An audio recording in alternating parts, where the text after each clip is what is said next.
नमस्कार दोस्तों, welcome to Balaji classes. Balaji classes में एक बार फिर से मैं भरत गुप्ता आपका स्वागत अभिनंदन करता हूं।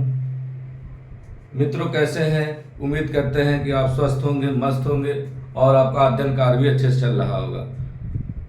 आप अब समय कम है, लग जाइए, अच्छे से अध्ययन करिए, क्योंकि सिलेक्शन एक तपस्या है। आपको तपस्या करना ही पड़ेगा, मेहनत करना ही पड़ेगा। मेहनत का कोई शॉर्टकट नहीं है। चलिए, हमारा टॉपिक चल रहा था बैक्टीरिया।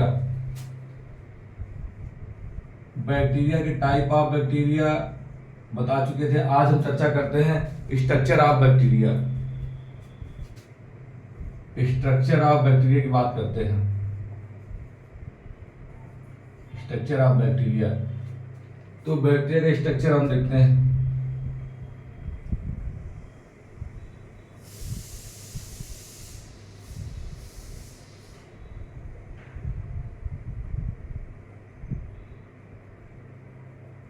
ये कैप्सूल लेयर है।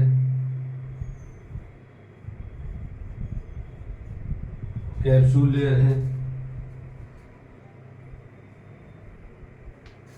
ये किसकी बनी होती है? या इसी को बोलते हैं mucilage layer.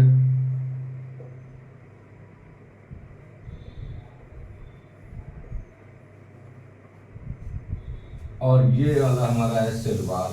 Bacteria cell wall. ये सेलुलोजिक नहीं होता है, म्यूकोपेप्टाइडोग्लाइकोन का बना होता है। चलिए, इसके बारे में बात करते हैं। और ये इसका इनर लेयर है, या इनर मेम्ब्रेन है, या सेल मेम्ब्रेन बोल सकते हैं इसको। ये सेल मेम्ब्रेन है या प्लाज्मा मेम्ब्रेन है। ये कहीं कहीं बीच में इनफोल्डिंग हो जाती है, इनफोल्डिंग स्ट्रक्चर बनाती है बीच बीच में। ये प्लाज्मा मेम्ब्रेन है। प्लाज्मा मेम्ब्रेन है, या इसी सेल मेम्ब्रेन बोलते हैं।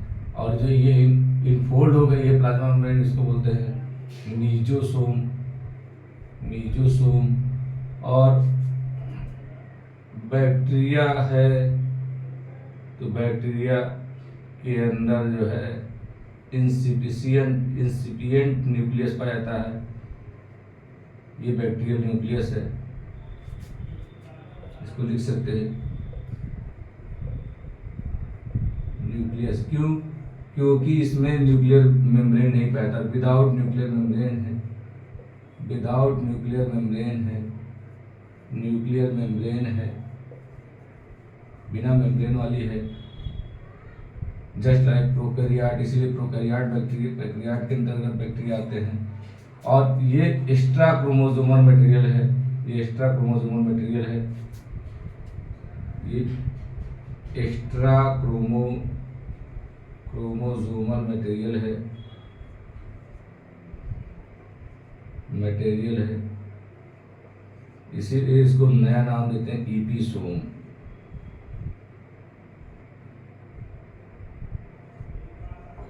इसको क्या बोले थे? न्यूक्लियाइड। बैक्टीरियल का जीनोम, या बैक्टीरिया के न्यूक्लियस को, या बैक्टीरियल के क्रोमोसोम को ये न्यूक्लियाइड बोलते हैं, या इसको बोलते हैं बैक्टीरियल क्रोमोसोम।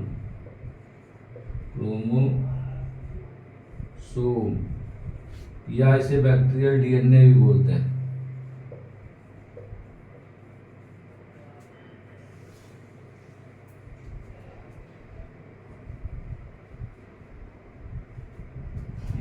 प्लाज्मिड होता है, extra chromosome. Plasmid. Extra chromosomal material, extra genetic material जो साइटोप्लाज्म पड़ा रहता है, इसको प्लाज्मिड बोलते हैं। अब इसमें बीच बीच में साइटोप्लाज्म में, इसके बीच बीच में इसे राइबोसोम पड़े होते हैं। किस टाइप के राइबोसोम होते हैं? 70 एस टाइप के राइबोसोम होते हैं। और बीच बीच में प्रोटीन के मॉलिक्यूल पड़े होते हैं।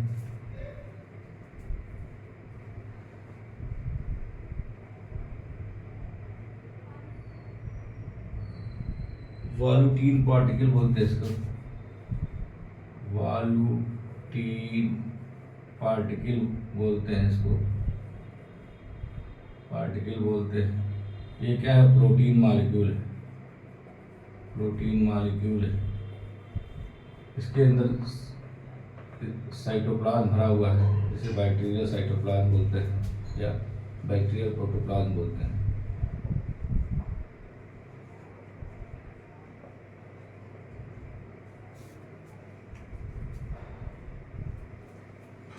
और कहीं कहीं मेम्ब्रेनस स्ट्रक्चर, जो मेम्ब्रेन से के इनफोल्डिंग से बनी हुई है, अलग हो गई है या कहीं कहीं जुड़ी हुई है, इसको बोलते हैं क्रोमैटोफोर। क्रोमैटोफोर देखिए, मीजोसोम और क्रोमैटोफोर दोनों प्लाज्मा मेम्ब्रेन के इनफोल्डिंग से बनते हैं। मीजोसोम एनालॉगस टू माइटोकॉन्ड्रिया, किसके एनालॉगस होता है, एनालॉगस टू माइटोकॉन्ड्रिया, माइटोकॉन्ड्रिया के एनालॉगस होता है, माइटोकॉन्ड्रिया के एनालॉगस होता है। और हेल्प किसमें करता है, हेल्प इन एनारोबिक रिस्पायरेशन। खूब क्वेश्चन पूछा था, एनारोबिक रिस्पायरेशन, रिस्पायरेशन में, एनारोबिक रिस्पायरेशन में हेल्प करता है, मतलब अनाक्सी श्वसन में।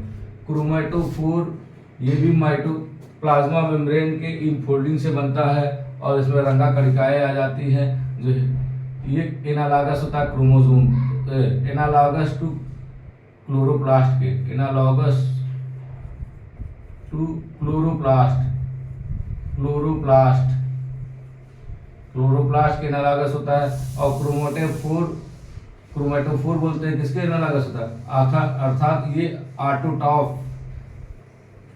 ऑटोट्रॉफिक नेचर को बताता है, ऑटोट्रॉफिक नेचर को, बैक्टीरिया के ऑटोट्रॉफिक नेचर को बताता है क्रोमैटोफोर। और अगर ये मिसुलेज लेयर नहीं पाया जाएगा तो इसके चारों तरफ सीलिया पाई जाएगी, फिम्बरी पाई जाएगी। अब एक चीज के बारे में, इसके बारे में देखते हैं। चलिए पहले बैक्टीरियल न्यूक्लियस के बारे में डिस्कस करते हैं।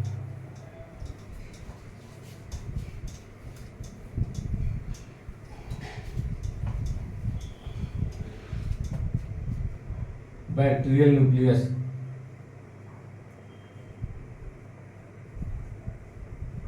बैक्टीरियल न्यूक्लियस, पहली बात तो इंसिपिएंट, अपूर्ण है ये। दूसरा, विदाउट न्यूक्लियर मेम्ब्रेन है, सब क्वेश्चन पूछा गया, विदाउट न्यूक्लियर मेम्ब्रेन है। और न्यूक्लियर मेम्ब्रेन ना प्रेजेंट होने के कारण इसका साइटोप्लाज्म, न्यूक्लियोप्लाज्म, साइटोप्लाज्म मिक्स रहता है। और इसको न्यूक्लियाइड बोलते हैं, बैक्टीरियल के न्यूक्लियाइड बोलते हैं। क्या बोलते हैं, न्यूक्लियाइड। ये न्यूक्लियाइड बैक्टीरियल के क्रोमोसोम, बैक्टीरियल क्रोमोसोम भी बोलते हैं। न्यूक्लियाइड को बैक्टीरियल क्रोमोसोम बोलते हैं। इसको ऐसे लिख सकते हैं, single bacterial chromosome, single bacterial chromosome nuclide बोलते हैं। और ये किससे बना होता है, double standard circular close DNA का। अब पूछा जाता है बैक्टीरिया में कौन सा डीएनए पाया जाता है, ठीक है, तो डबल स्टैंडर्ड लिख लीजिए, double standard circular close DNA, prokaryotic की तरह, ठीक है। और दूसरी बात, विदाउट हिस्टोन प्रोटीन होती है, लिख लीजिए, यहाँ सब इंपॉर्टेंट पॉइंट है ये, विदाउट हिस्टोन प्रोटीन, बिना हिस्टोन प्रोटीन की होती है। Double standard circular close DNA bacterial chromosome होता है। अर्थात आपसे पूछा जाए न्यूक्लियाइड किससे बना होता है, तो बोलेंगे double standard circular close DNA से बना होता है, विदाउट हिस्टोन प्रोटीन होता है। और अब इतनी बात हो गई, अब बात करते हैं प्लाज्मिड क्या है। प्लाज्मिड, प्लाज्मिड बेटा एक्स्ट्रा क्रोमोसोमल डीएनए है, एक्स्ट्रा क्रोमोसोमल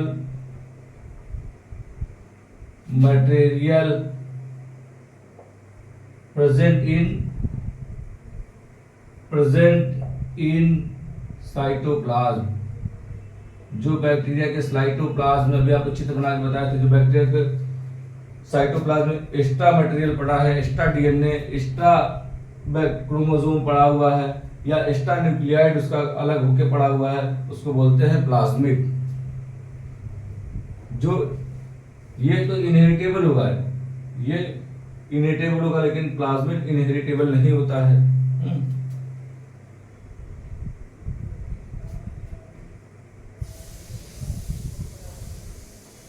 अगर यही प्लाज्मिड कंबाइन कर जाए, कंबाइन विथ न्यूक्लियाइड या बैक्टीरियल डीएनए से कंबाइन कर जाए, तो ये किस में बदल जाता है? ईपीसोम कहा जाता है। खूब क्वेश्चन पूछा जाता है, episome. Plasmid combined with nucleoid is called episome. Episome क्या है? जब बैक्टीरियल एक्स्ट्रा क्रोमोसोमल मटेरियल या प्लाज्मिड कंबाइंड हो जाए बैक्टीरियल डीएनए से या न्यूक्लियाइड से, ठीक है, तब उसको बोलेंगे ईपीसोम।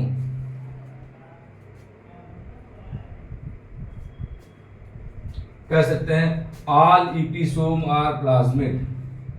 ऑल ईपीसोम, उससे नहीं होगा, यही भाषा में पूछा गया है। All episome are plasmid. All episome are, सही बात है, सही। ऑल ईपीसोम क्या है? प्लाज्मिड है। But all plasmid are not episome. उससे पूछा गया, यही सेम भाषा है। Plasmid are not episome, not episome. Question पूछा गया, सेम भाषा है। ऑल ईपीसोम, सभी ईपीसोम प्लाज्मिड है, क्योंकि प्लाज्मिड न्यूक्लियाइड से कंबाइन हुआ था। लेकिन सभी ऑल ईपीसोम आर प्लाज्मिड, सभी ईपीसोम प्लाज्मिड है, but all plasmid are not episome. जो केवल प्लाज्मिड साइटोप्लाज्म पड़ा हुआ है वो ईपीसोम नहीं है। तब तक ईपीसोम नहीं है जब तक बैक्टीरियल डीएनए से कंबाइंड नहीं होगा, तब तक इसको ईपीसोम नहीं बोल सकते हैं। चलिए और देखते हैं इसमें।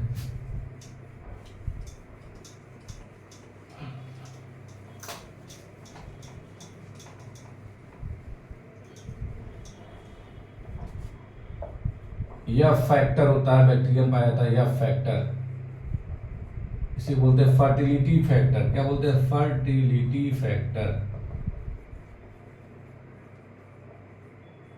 फर्टिलिटी फैक्टर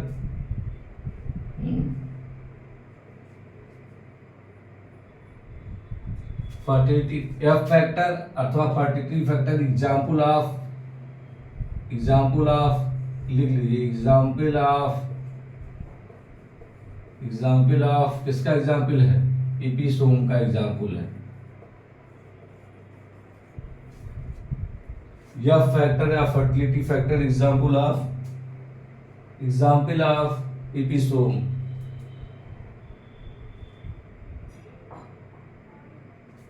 और ये फर्टिलिटी फैक्टर या ईपीसोम किसमें play important role in conjugation. Important role in conjugation, conjugation में इंपॉर्टेंट रोल अदा करते हैं।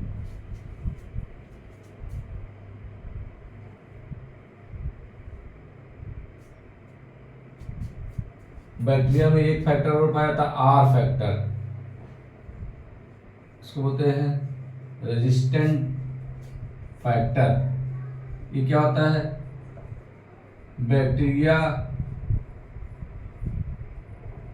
Bacteria resistant again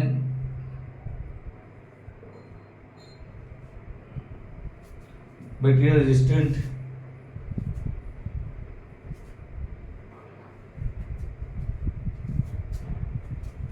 again antibiotics के अगेन जो है बैक्टीरिया का रेजिस्टेंट होता है, उसमें किसका रोल होता है?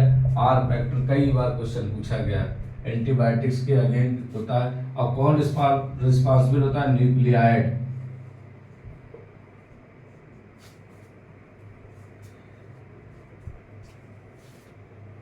Plasmid, sorry plasmid.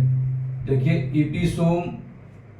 ईपीसोम F factor के रिस्पॉन्सिबल होता है, ठीक है। आर फैक्टर के रिस्पॉन्सिबल होता है प्लाज्मिड आर फैक्टर के लिए रिस्पॉन्सिबल होता है। बहुत बार पूछा क्वेश्चन गया, आर फैक्टर है किसके अगेंस्ट? एंटीबायोटिक्स के अगेंस्ट, जो बैक्टीरिया को मजबूत बनाता है, एंटीबायोटिक की प्रतिरोधक, मतलब एंटीबायोटिक के खिलाफ प्रतिरोधक क्षमता डेवलप करता है। कौन? Are factor. कौन रिस्पॉन्सिबल होता है? प्लाज्मिड।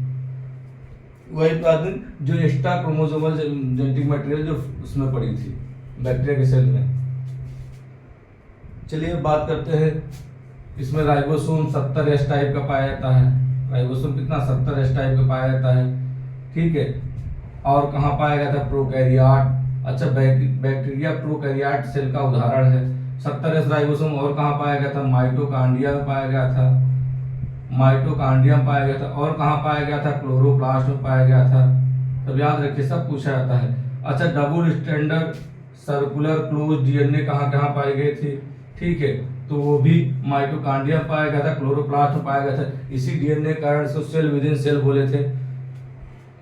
उम्मीद करते हैं सब आपको समझ में आया होगा, पहले पढ़ा चुके हैं। अब बात करते हैं मीजोसेल। नेक्स्ट है हमारा बैक्टीरिया के सेल में हमने देखा था स्ट्रक्चर, सब तो क्वेश्चन पूछा गया है। बैक्टीरिया दिखने में छोटा चैप्टर है लेकिन क्वेश्चन को उठा के पूछते हैं। मीजोसोम्स है तो क्या है? ये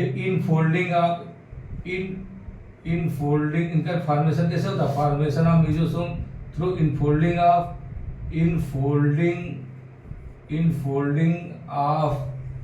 प्लाज्मा मेम्ब्रेन के इनफोल्डिंग से होता है। और क्या करते हैं? Help in anaerobic respiration. अब क्वेश्चन पूछा गया है, खूब इस पे पूछा गया है। मीजोसोम का कार्य क्या है? बैक्टीरिया मीजोसोम किससे बना होता है? तो बताएंगे प्लाज्मा मेम्ब्रेन से बना होता है, ठीक है, या सेल मेम्ब्रेन से बना होता है। और रिस्पायरेशन करता है। किस प्रकार का रिस्पायरेशन करता है? एनारोबिक रिस्पायरेशन करता है। और एनालॉगस टू किसके है? एनालॉगस टू माइटोकॉन्ड्रिया के समतुल्य है। क्वेश्चन खूब पूछा गया है कि एनालॉगस किसके है, खूब क्वेश्चन पूछा गया। एक होता है इसमें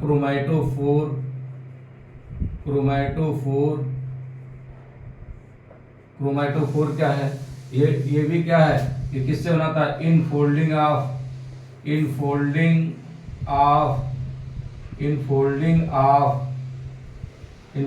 ऑफ प्लाज्मा मेम्ब्रेन या सेल मेम्ब्रेन के होता है। और help in bacterial photosynthesis. Question पूछा गया सेम यही लैंग्वेज में। बैक्टीरियल के फोटोसिंथेसिस में कौन सा हेल्प करता है? कौन सा बैक्टीरिया का पार्ट हेल्प करता है? क्रोमैटोफोर। ये किसके एनालॉगस होता है? Analogous to chloroplast.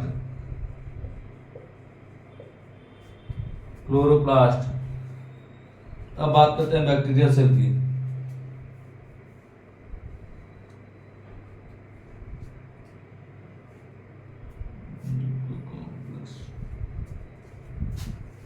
चलिए बात करते हैं बैक्टीरिया सेल वॉल की।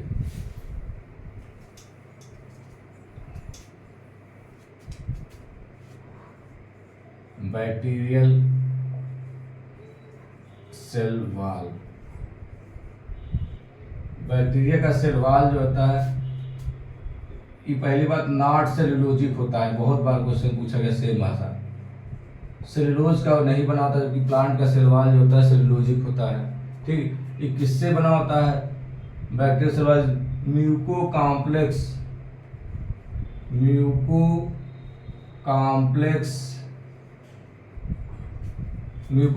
पेप्टाइडोग्लाइकॉन का बना होता है। खूब क्वेश्चन पूछा था, peptidoglycan.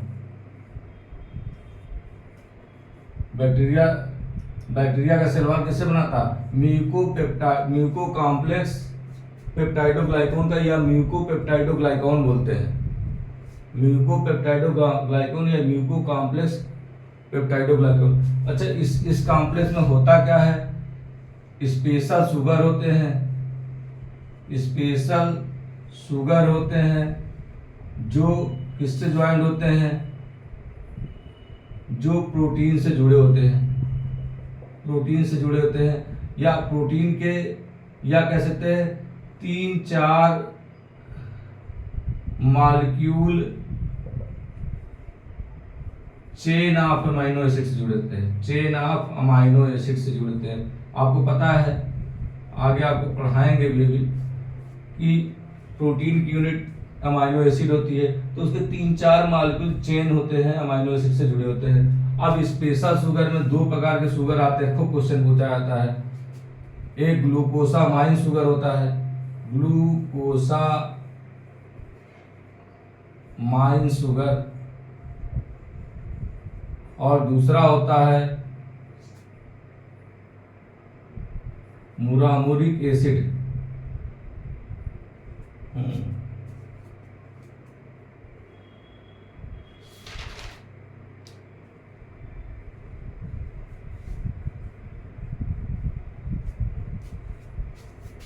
मुरामुरिक acid.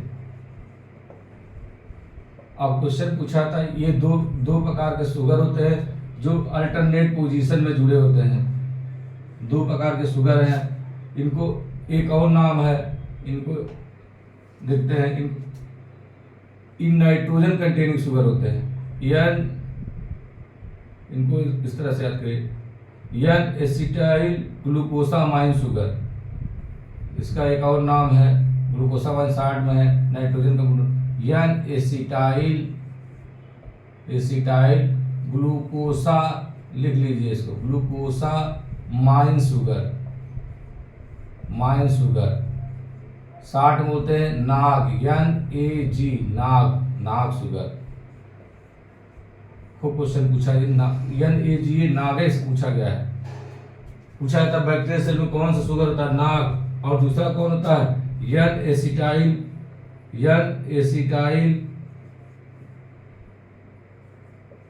मुरामुरिक acid,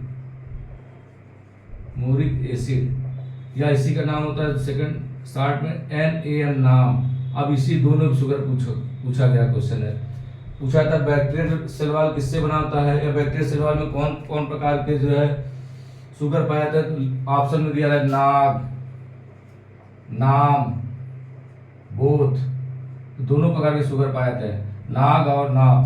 N acetyl glucosamine sugar और एन एसिटाइल मुरामुरिक एसिड, ये दोनों अल्टरनेट पोजीशन में होते हैं। अगर यहाँ नाग हो गया है, ठीक है, तो अब यहाँ पे जो है नाम होगा, ठीक है, और फिर यहाँ पे जो है नाग होगा, इस प्रकार से। और ये क्या है?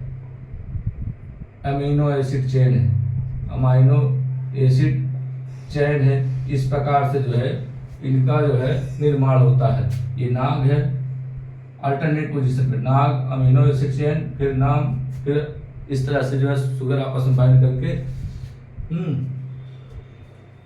करके ये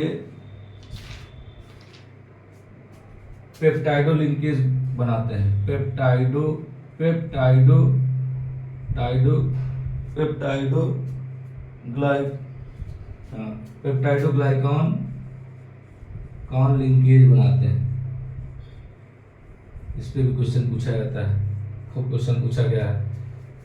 तो bacteria cell wall muco complex peptidoglycan है। अब उसमें पूछा था बैक्टीरिया सेल वॉल में किस प्रकार का लिंकेज पाया जाता है, तो क्या बताएंगे? पेप्टाइडोग्लाइकॉन लिंकेज या peptidoglycan muco complex peptidoglycan linkage पाया जाता है, ठीक है। और इसमें क्या क्या होते हैं? तो ये शुगर और प्रोटीन बने होते हैं। प्रोटीन की चेन 3 से 4 अमीनो एसिड होती है, और ये दोनों मिलके अल्टरनेट पोजीशन में अरेंज होते हैं। इस प्रकार के अरेंजमेंट को पेप्टाइडोग्लाइकेन लिंकेज या म्यूको कॉम्प्लेक्स पेप्टाइडोग्लाइकेन लिंकेज कहते हैं। कौन कौन शुगर होते हैं? ग्लूकोसामाइन शुगर होता है, मुरामुरिक एसिड होता है, इसी का दूसरा नाम है एन एसिटाइल ग्लूकोसामाइन शुगर या नाग, एन एसिटाइल मुरामुरिक एसिड या नाग। चलिए अब बात करते हैं खत्म हुआ।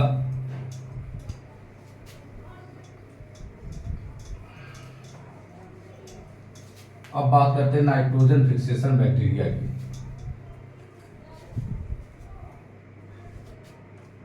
नेक्स्ट टॉपिक में मिलेंगे, चर्चा करेंगे नाइट्रोजन फिक्सेशन बैक्टीरिया। बहुत इंपॉर्टेंट चैप्टर है, बहुत इंपॉर्टेंट टॉपिक है बैक्टीरिया का।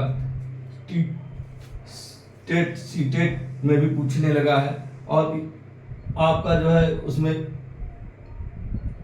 ईवीएस पोर्शन जो होता है, पर्यावरण जो क्वेश्चन होता है उसमें जरूर पूछा जाता है। और जितने भी एग्जाम होते हैं नियर अबाउट इसमें से क्वेश्चन पूछे जाते हैं, और टीजीटी पीजीटी का पेट टॉपिक है। तो उम्मीद करते हैं दोस्तों आपको वीडियो या हमारे पढ़ाने का तरीका आपको समझ आया है। अगर पढ़ाने का तरीका समझ आया तो प्लीज़ लाइक शेयर सब्सक्राइब करें। जय हिंद, जय भारत।